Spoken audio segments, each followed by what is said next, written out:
सक्कूबाई एक ब्राह्मण दंपति की इकलौती कन्या है। सक्कूबाई का बचपन वैष्णव परंपरा से भगवान की पूजा पाठ में, धार्मिक वातावरण में, सांस्कृतिक जीवन में बीता है। सक्कूबाई के माता पिता ने कृष्णा नदी के किनारे महाराष्ट्र की ये भूमि है, करहाड़ नामक गांव में एक अच्छा परिवार देखकर अपनी पुत्री सक्कूबाई का विवाह कर दिया। चूंकि सक्कूबाई अपने माता पिता की अकेली कन्या थी, इसीलिए सक्कूबाई के माता पिता ने संन्यास ग्रहण किया और वो तीर्थ यात्रा पर निकल गए। उन दिनों फोन का साधन नहीं होता था, चिट्ठी पत्री भी कई कई महीनों में कोई व्यक्ति लेकर के जाए तब पहुंचती थी।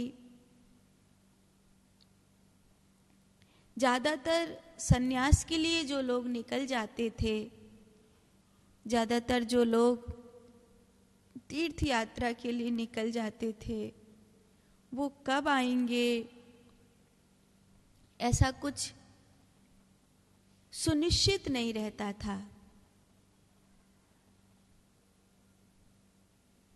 इतना तो जो बड़े बूढ़े लोग मुझे सुन रहे हैं उनको भी याद होगा कि जब गांव से कोई चार धाम की यात्रा पर निकलता था तो पूरा गांव उसको विदा करने के लिए आता था कि पता नहीं लौट के आएगा कि नहीं आएगा। और फिर जब चार धाम करके दंपति लौट कर आ जाते थे तो फिर घर में भागवत कथा का आयोजन कराते थे। अपने नाते रिश्तेदारी गांव घर सबको न्योता देते थे कि ये चार धाम की यात्रा कराए, ये तीर्थ कराए, अब ये सब कुशल हैं और भगवान की कथा घर में अपने पितरों के निमित्त करा रहे हैं,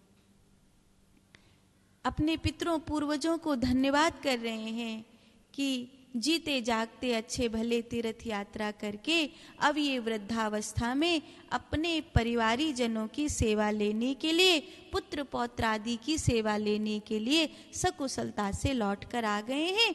इस खुशी के उपलक्ष्य में भागवत कथा होती थी। लेकिन अभी तो अपनी गाड़ी उठाओ और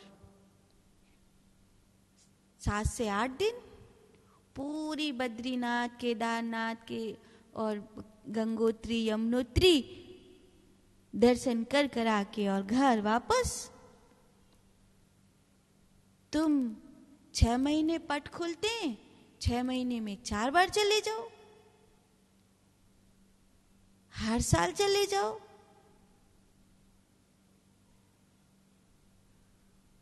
वो जो समय है और आज का जो समय है उसमें अंतर है। लोग घूमने नहीं जाते थे, लोग उस धाम की ऊर्जा को लेने के लिए जाते थे। अब लोग घूमने जाते हैं। ऐसे किसी से बात करो, हम बनारस घूम आए, इलाहाबाद भी घूम आए थे, गंगा नहा लिए थे और फिर सोचा वृंदावन घूम लें। अब यहाँ से घूमते हुए हम सालासर जी और श्याम जी का दर्शन कर जयपुर गोविंद देव जी घूम के और फिर अपने घर को निकल जाएंगे। क्या कह रहे हो? तुमने कभी विचार किया है? घूम रहे हो तुम, दुनिया में क्या कम घूम रहे थे? जो भगवान के घर भी घूम रहे हो, गुरु के घर भी घूम रहे हो, थके नहीं हो घूम घूम के? 84 लाख योनियों में घूम घूम कर थके नहीं हो?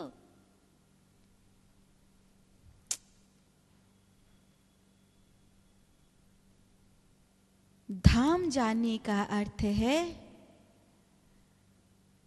उस ऊर्जा को महसूस करना जिसमें कभी किसी संत ने तपस्या करी है, जहां कोई भगवान का प्यारा उसकी याद में रोते हुए अपने आंसुओं से इस मिट्टी को गीला कर रहा है, इस मिट्टी को भिगो रहा है। कृष्णदास जी जब सोहनी सेवा किया करते थे मोरकुटी में, तो उनकी आंख से इतने आंसू बहते थे कि चिढ़ाने वाले लोग कहते थे इनको तो पानी छिड़कने की जरूरत ही नहीं है, अरे इनके तो आंसू ही काफी है छिड़काव करने के लिए, कितना रोवे बाबा। दो तरह से लोग रोते हैं, एक संसारी का साधारण रोना होता है, एक भक्त का रोना होता है। भक्त का रोना संसारी के रोने जैसा नहीं है। संसारी कुछ बिछड़ने पर रोता है और भक्त कुछ पाने पर रोता है, परमात्मा की अनुभूति पर रोता है। और वो रोना रोने जैसा रोना नहीं है, उस रोने में आह्लाद दिखाई देता है, उस रोने को देखकर आनंद आता है। भागवत में गोपी गीत में शुकदेव भगवान कहते हैं स्वस्वराः रुरुदाः। भला कोई स्वर में रो सकता है, लेकिन शुकदेव भगवान गोपियों के लिए कहते हैं स्वस्वराः रुरुदाः। गोपियों का रुदन बहुत आनंद दे रहा है। ऐसे कोई आपके सामने रो रहा हो, कितना बुरा लगता है, तो बड़ा रूतड़ू इंसान है। से कई रूतड़ू लोग जो होते हैं उनसे तो हम भी कहते राम बचाए, बड़े रूतड़ू हैं। लेकिन ये जो भाव वाला रुदन, इसमें आनंद की हंसी होती है, आह्लाद होता है। चूंकि वो आह्लाद संभलता नहीं है, इसीलिए वो आंसुओं के द्वारा छलकता है। और वो आंसू आंसू कहाँ होते हैं उस समय, वो तो अमृत है, वो तो प्रेम है, परमात्मा का प्रेम छलक रहा है। वो तो घूमने नहीं, धाम में प्रभु से मिलने। तो उस जमाने में कोई अगर तीर्थ यात्रा में निकल गया तो कितने वर्षों बाद लौटकर कब आएगा ये कहना मुश्किल था। तो सक्कूबाई के माता पिता तीर्थ यात्रा में निकल गए। सक्कूबाई के माता पिता बेटी का ब्याह करके, अच्छा घर है, बच्ची खुश रहेगी, अब हमारी जिम्मेवारी पूरी हो गई। जितना उनको अपने सन्यास आश्रम के लिए धन जरूरी था, जिससे उनकी तीर्थ यात्रा हो जाती और उनका तीर्थ में कहीं सन्यास आश्रम के दौरान आजीविका चलाना आसान हो जाता, उतना धन अपने पास रख के सक्कूबाई के माता पिता ने सब धन सक्कूबाई की ससुराल में दे दिया। जब तक धन मिल रहा था तब तो ससुराली बड़े खुश थे, अरे सक्कू आई साक्षात लक्ष्मी आई, सक्कू क्या आई साक्षात लक्ष्मी आई, बड़ा प्रेम बरस रहा था। जैसे जैसे धन बरस रहा था वैसे वैसे ससुराल वालों का प्रेम भी बरस रहा था। लेकिन जब ये सुनिश्चित हो गया कि अब सदा सदा के लिए इसके माँ बाप तो निकल गए, अब वो लौट कर आने वाले नहीं हैं, वो तो कहीं किसी तीर्थ में ही अपने प्राण छोड़ने वाले हैं। अब ये जो इनका असली कुटांटपना था, असली जो इनका रूप था, असली जो इनका व्यवहार था, वो निकल कर आया। अब ना तो सक्कू के लिए कोई पूजा पाठ के समय की गुंजाइश थी उस घर में, न सक्कू के भगवान की कोई जगह थी। सक्कू के लिए कोई ऐसा ठौर भी नहीं था जहां सक्कू बैठ करके दो नाम अपने विट्ठल के ले लेती। मन ही मन भगवान को पुकारती, दिनों रात बड़े सच्चे मन से अपने ससुराल वालों की सेवा करती है, अपने पति की, अपने सास ससुर की। खूब गाली भी सुनती है, बहुत बार उसके ऊपर मार पड़ती है। किससे जाकर बोले कि आज मेरे पति ने मुझको मारा था? जिससे बोल सकती थी वो जन्म देने वाले तो तीर्थ पर निकल गए। विट्ठला अब तू ही है। बड़ा दर्द हो रहा है, आज बड़ी पीड़ा हो रही है। फिर आंखों में आंसू भर के विट्ठल से कहती, कोई बात नहीं, कल तक ठीक हो जाएगा, थोड़ा तेल लगा लूंगी ना तो ठीक हो जाऊंगी। विट्ठल विट्ठल विठ्ठला माझा पांडुरंग विठ्ठला, विठ्ठल विठ्ठल विठ्ठला माझा पांडुरंग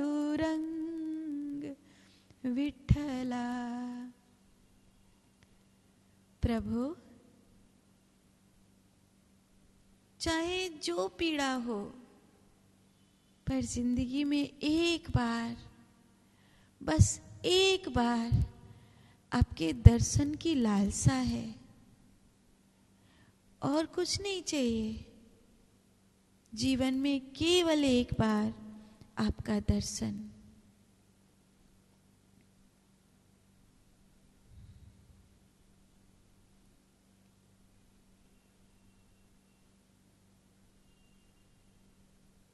माता पिता कहते थे,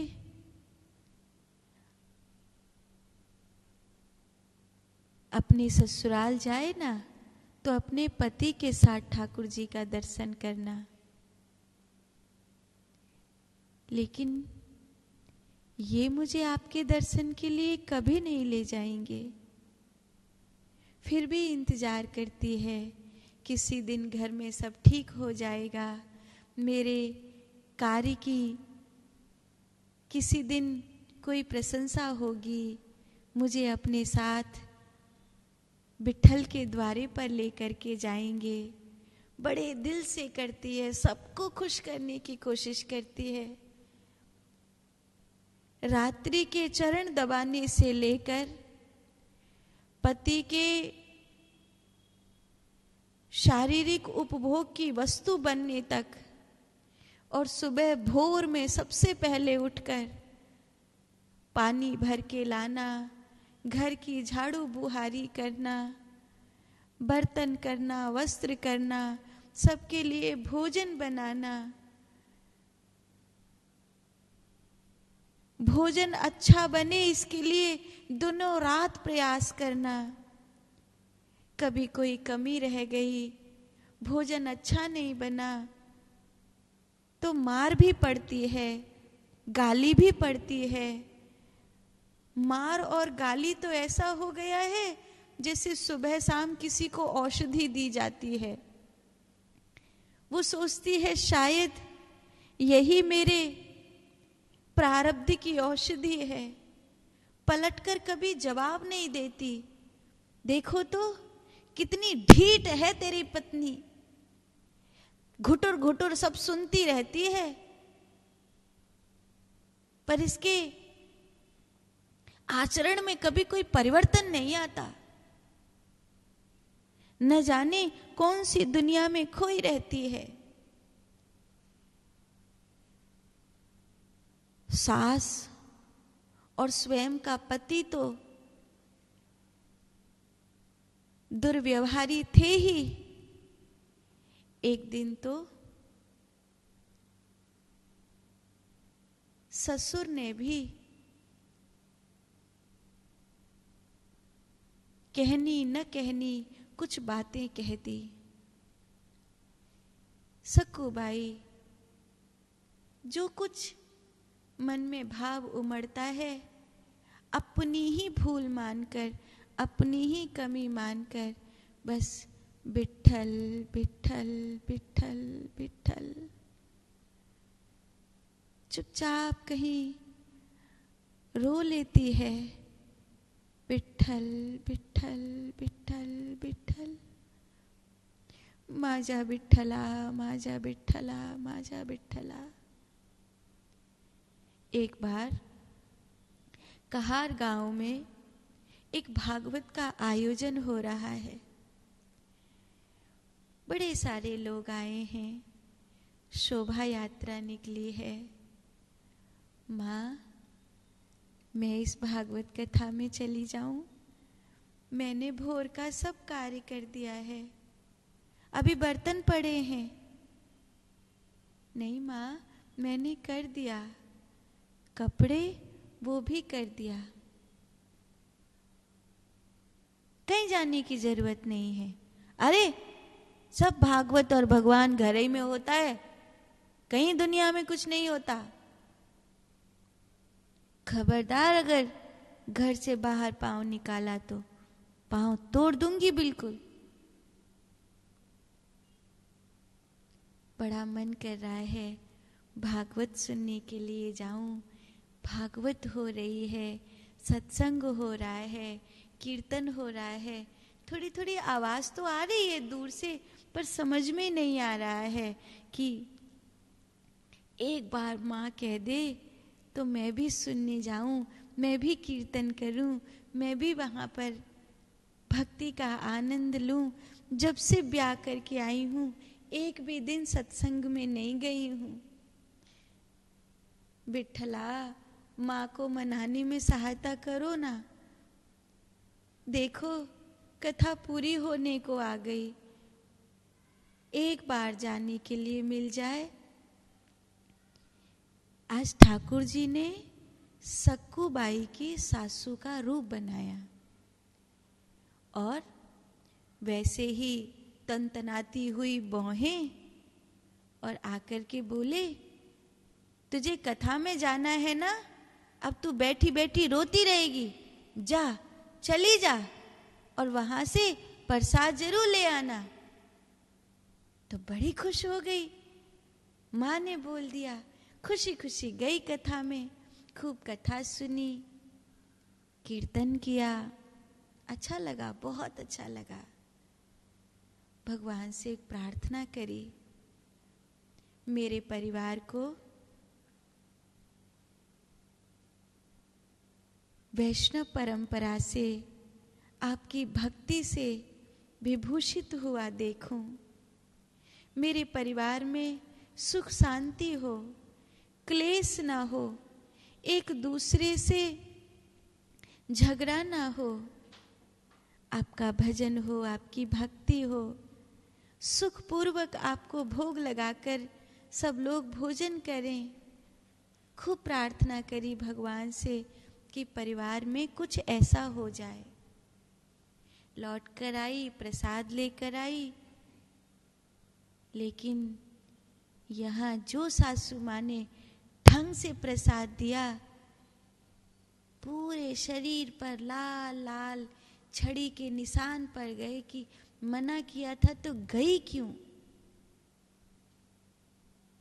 अब वो सोच रही है कि इन्होंने तो कहा था चली जा, और कहा था प्रसाद लेकर आई हो, और जब मैं प्रसाद लेकर आई हूं और मैं कह रही हूं कि ये सत्संग का प्रसाद है, तो ये कह रही है प्रसाद तो मैं देती हूं तुझे। हुआ क्या है? पूरा शरीर झरझरा गया, खूब मार पड़ी। अच्छा सत्संग का फल मिला, पर एक बात समझ में नहीं आती, अगर इन्होंने भेजा था तो ये इतना क्रोधित क्यों हो रही हैं? और फिर अथाह पीड़ा तो शरीर में थी, सबके लिए भोजन बना दिया, कुछ थोड़ा सा मन किया तो खा लिया, नहीं तो शरीर में इतनी पीड़ा है, इतनी मार पड़ी है, इतनी गाली पड़ी है, तो कहाँ तो भूख लगे और कहाँ नींद आए। तो चुपचाप ध्यान में बैठी है। वो वाली सासू माँ जिसने मुझे सत्संग में भेजा था, और ये वाली सासू माँ जिसने मुझे सत्संग में जाने पर इतनी गाली सुनाई और इतना मारा, ये दोनों एक ही है। और तभी सक्कूबाई को महसूस हुआ कि वो दोनों एक ही नहीं है, ये दोनों अलग अलग है। विठ्ठला, तुम ही आए थे ना मेरी सासू माँ बन के? अगर तुम मेरी सासू माँ का रूप ले सकते हो तो क्या मेरी सासू माँ को भक्ति के अनुकूल नहीं बना सकते? मेरे अनुकूल नहीं बना सकते? इसी प्रार्थना करते करते करते रात कब बीत गई पता ही नहीं चला। भोर हुई। ले, अब ये दुष्टा अभी तक उठी नहीं है, अब महारानी के लिए भोजन भी मैं ही बना के दूंगी। तो पति ने खूब बुरी बुरी सुनाई कि आज कक्ष में भी नहीं आई, यहां बैठी रही। पता है ना पत्नी का धर्म क्या होता है। और अब सक्कूबाई ने सोच लिया कि विट्ठल मेरे साथ रहते हैं, हो न हो विट्ठला मेरे आसपास रहते हैं। फिर तो सक्कूबाई की जो भजन की लगन थी, उस लगन में जैसे पंख लग गए हों। सक्कूबाई का जो प्रेम था, उस प्रेम में एक आनंद उमड़ने लगा हो। ये पागल पागल है क्या? अकेली अकेली क्यों मुस्कुराती है? अकेली अकेली किससे बातें करती है?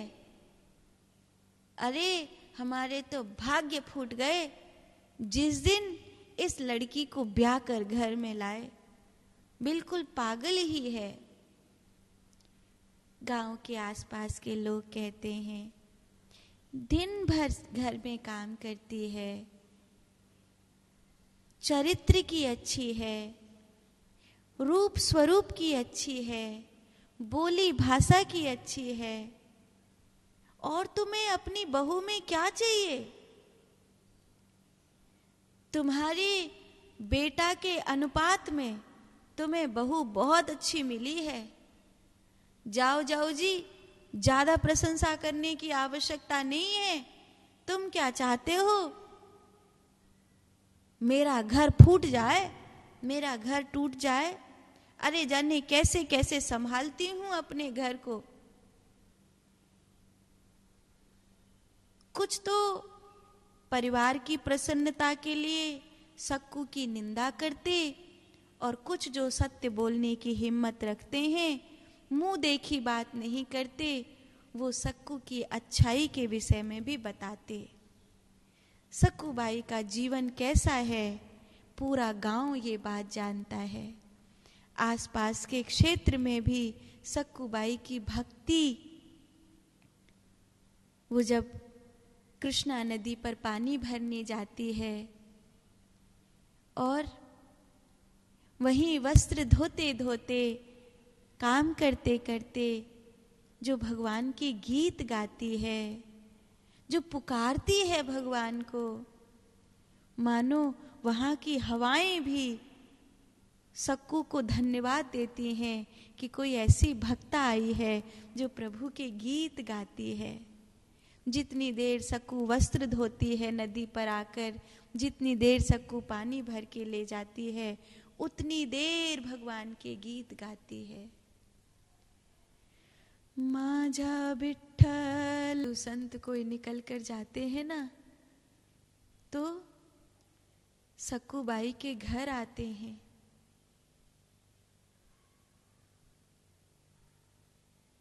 न चाहते हुए भी वो घर वैष्णव परंपरा से विभूषित होता जा रहा है।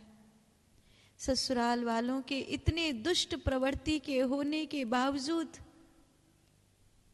वहां कोई न कोई संत महात्मा आते हैं, जानते हैं कुछ मिलेगा या नहीं यहां से, कोई दान दक्षिणा की आशा नहीं है यहां से, लेकिन एक भक्त के दर्शन होंगे,